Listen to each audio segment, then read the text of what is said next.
To masu sauraron mu assalamu alaikum, barkamu da sake kasancewa da ku ta cikin shirin lafiya jari.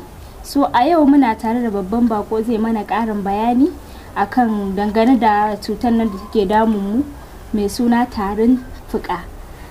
To babban bakonmu na yau shine Muttaka B Adam. To Muttaka ga masu sauraron mu. Assalamu alaikum. To Muttaka menene shi tarin fuka? Cutar tarin fuka. A takaice dai in aka ce tarin fuka shine wanda shine tuberculosis kuma shine TB duk ɗaya ne. Tarin fuka dai wata cuta ce da take faruwa sanadiyar shakar gurbataccen iska wacce take da kwayar cutar da ake ce mata mycobacterium tuberculosis, wacce take zuwa ta kama hanyoyin shakar numfashi da kuma sauran bangarorin jiki. Okay. To kun ji fa masu sauraron mu. To Malam Muttaka, ya za a yi a kiyaye game da kamuwar wannan cuta? To hanyoyin da kiyayewa kamuwar wannan cuta hanyoyi ne masu matuƙar sauƙi, su ne kamar haka.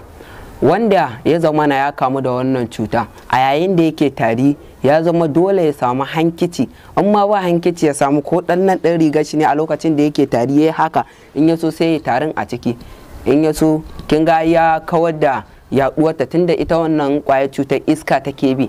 Sannan kuma a lokacin da ya yi kaki kar ya tofar a ƙasa, sai ya samu ɗan wani abu in ya tofar sai ya sa ya rufe kawai. Kin ga ba a barta ba a inda iska za ta iya ɗaukar tunda ita iska ce take ɗaukar ta kai ta zuwa wani guri zuwa wani guri, in ya so mutum sai ya shaka sai ta kama shi.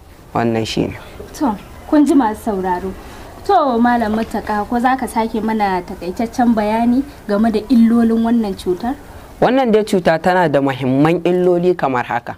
Na farko, in dai ya zamana an ce wannan cutar ta riga ta kama hanyoyin shakar numfashinka, kamar wacce muke ce mata extrapulmonary tuberculosis, in ta kama hanyoyin shakar numfashinka to za ta iya affecting ɗin lungs ɗinka, wacce za ta iya faffasa hunhun naka, ya zamana an samu matsala.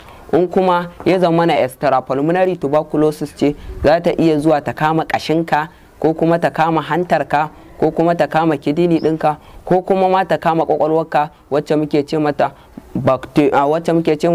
tuberculomeningitis. Wannan shine.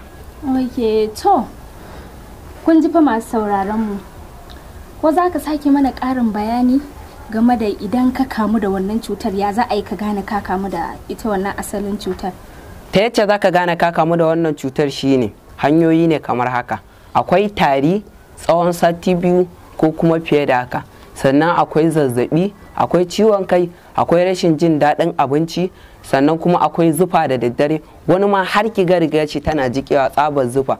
Sannan akwai abin da muke ce masa tari da jini, ko kuma akwai abin da zaki ga ya zamana mutum yana yin tari, in ya tari ya kaki zaki ga da jini a cikin shi, da ciwon kirji da dai sauransu. To masu sauraron mu, kun ji takaitaccen bayani daga bakin masana game da wannan cuta ta tarin fuka. To sai a kiyaye masu sauraro, a dakace mu wani mako. Ni mai gabatarwa sunana Khadija M Sharif, to tare da babban bakonmu mai suna Muttaka B Adam, Khairiya TV.